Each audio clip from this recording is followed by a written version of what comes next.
Hello students. In this video, let us start with the poem Tamarind. Before we start with the poem, I want you all to do an activity. Close your eyes and think of a place that you like a lot.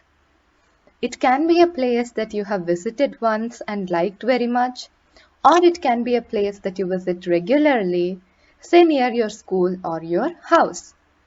What do you like about that place? Do you like going there alone or with your friends? Just think about that place for a little time and observe the feelings that come to your mind. You may be feeling very happy when you're thinking about that place. You may be feeling like you want to go to that place right now. Can you visualize that place? Does it have trees, plants? What can you see when you are in that place? That place may be your most favorite place in the world. Similarly, this poem is about a tree that is very near to the writer. So, the poem starts like this. Nobody knows where my tamarind stood, just by a winding lane. Each year it gave me fruit and shade and drew me to my home again. So, the poet is talking about a tamarind tree. Do you all know what tamarind tree looks like? So this is how tamarind grows on tamarind trees, and up close this is what tamarind looks like. So the fruit is edible, we can use it for cooking purposes, and it can also be made into candy that is very delicious. It's a sour fruit.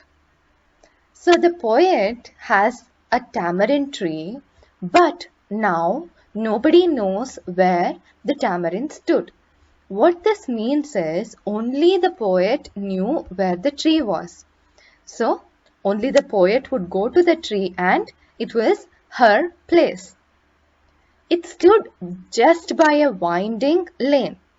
So the word lane means road. It stood right next to a winding road. What does the word winding means is it's not straight. So the tamarind tree that the poet loved, it stood next to a curvy road. Each year it gave me fruit and shade.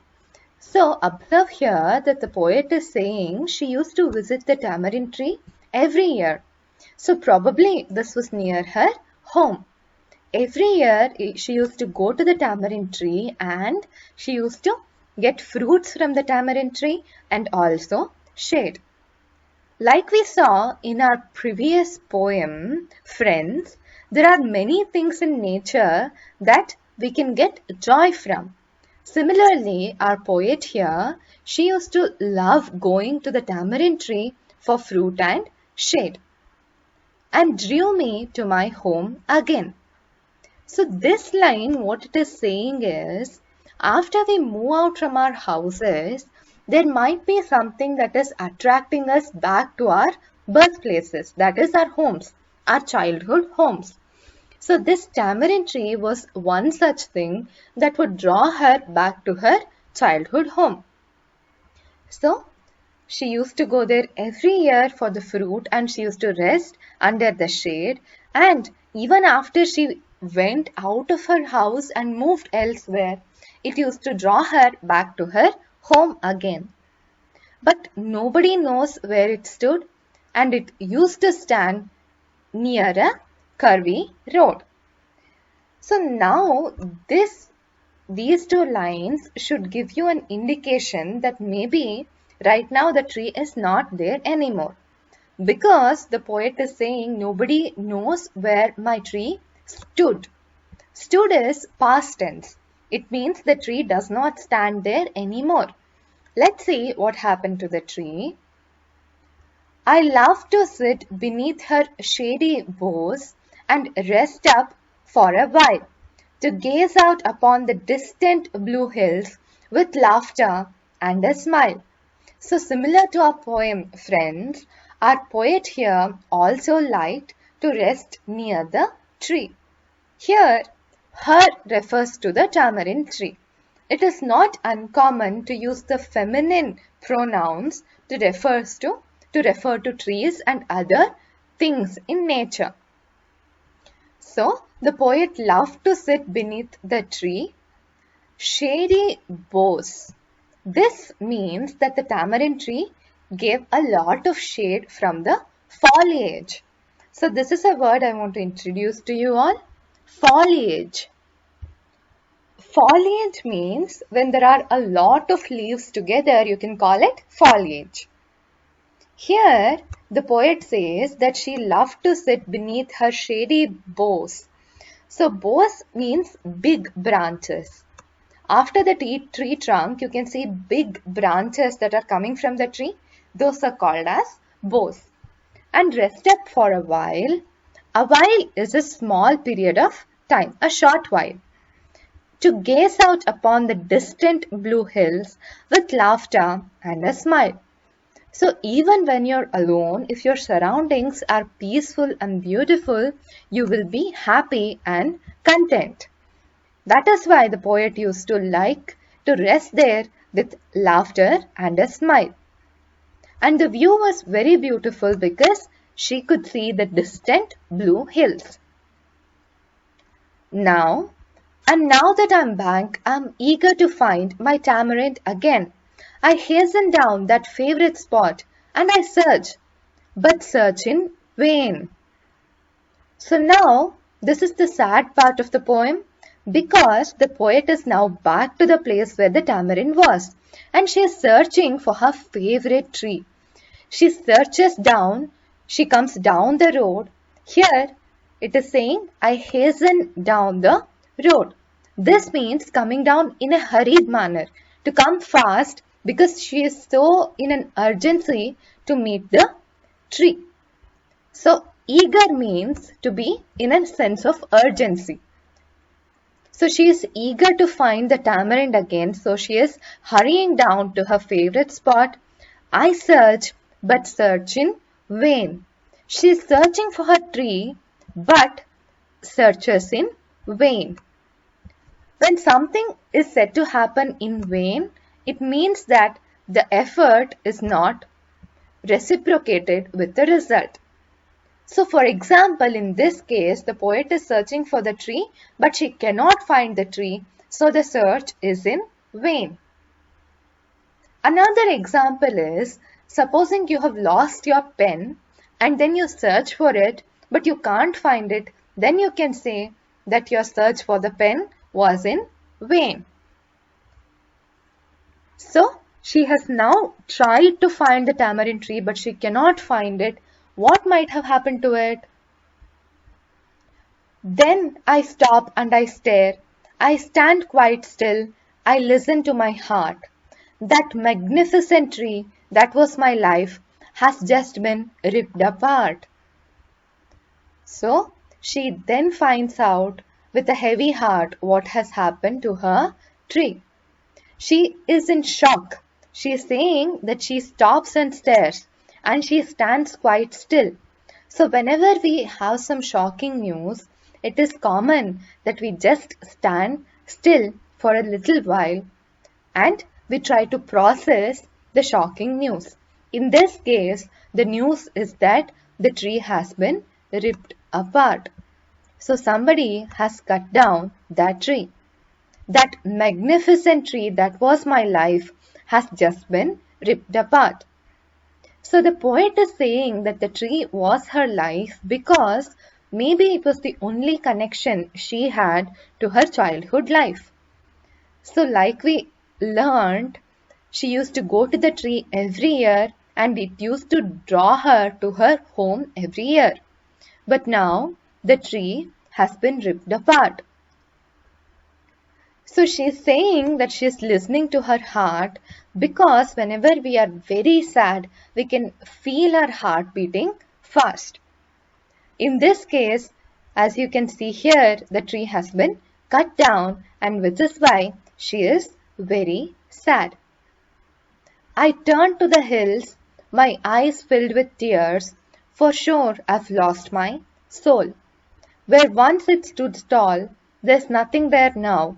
merely an empty hole.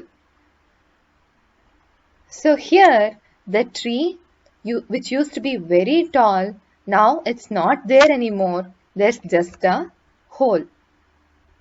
She is saying she now turns to look at the hills. The hills are exactly the same, but the tree is not there anymore, and she feels like she has lost her soul. By saying this, the poet is expressing her sadness and grief.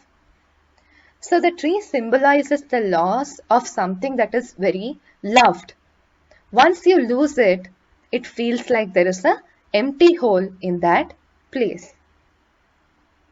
So the tree that was very near and dear to the poet is not there anymore, which is why she is feeling an empty hole. So that is the end of this poem.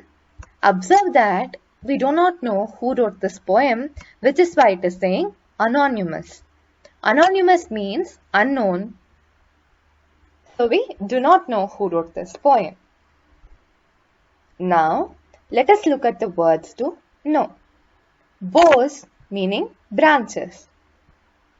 Drew. Drew is the past tense of the word draw, and in this case, draw is not to sketch or paint. It means to pull or attract. So whenever you are drawn to something, it means that you're attracted to it. You can say that you're walking in a museum and you were drawn to a painting. So that means that you saw a picture of something and it was so good that it attracted you closer to it. Next word is eager. Eager, like we learnt, is keen to do something, excited about something. Keen to do something means they want to do it, so they're looking forward to do it. For example, if somebody is cooking something that you like very much, you're eager to eat it. So you're just waiting for the cooking to be over. In this poem, the poet was eager to find the tamarind tree again. Next, hasten. This means to move quickly. Observe that the way you pronounce this word is hasten. The T is not pronounced, it's hasten. Merely. Merely means only as described and nothing more. So do you remember where we encountered the word merely in our poem? Merely an empty hole. So where once was a big tree, there is now nothing more than just a hole. The next word is in vain. So we learnt about this word. It means without success. So the poet tries to find the tree, but the search is in vain. Winding. Winding means going in curves or twists. So we learnt that the road that was leading to the tree was not straight, it was winding. Next word is magnificent. Magnificent means great and wonderful. So these are the words to know. Now, let us start with comprehension. C1, answer the following questions in 2 or 3 sentences each. Here I have copied down the questions and the answers. Before you check my solutions, just make sure you attempt them yourself by pausing the video. The first question is, what does the tree give each year? The tree gives shade and fruit each year. The second question is, where does the poet love to sit? So we have the answer for all of these in the beginning of the poem. Just go through it and try to find the answer yourself. The poet likes to sit under the shady boughs of the tree. So the poet likes to sit under the tree shade, that is under the branches of the tree. Third one, did the poet find the tree after coming back? Why? No, the poet did not find the tree after coming back because it had been ripped apart. Fourth one, what does the poet do seeing an empty hole? So after seeing the empty hole, what does the poet do? The poet turns to the hills with tear-filled eyes on seeing an empty hole. So the poet just is very sad and turns to see the hills. This is the answers for C1. Now we have the activity A1. Walk around your school and home and find out the names of the trees you see around you. So take the help of your friends and elders and try to name as many trees in your surroundings as you can name. We are ending this lesson with a quote from Abdul Kalam. You have to dream before your dreams can come true. So this is a motivational saying that before you can achieve your dreams, you first need to have the dreams. Okay, students, this is the end of the poem Tamarind. I will see you all in the next video.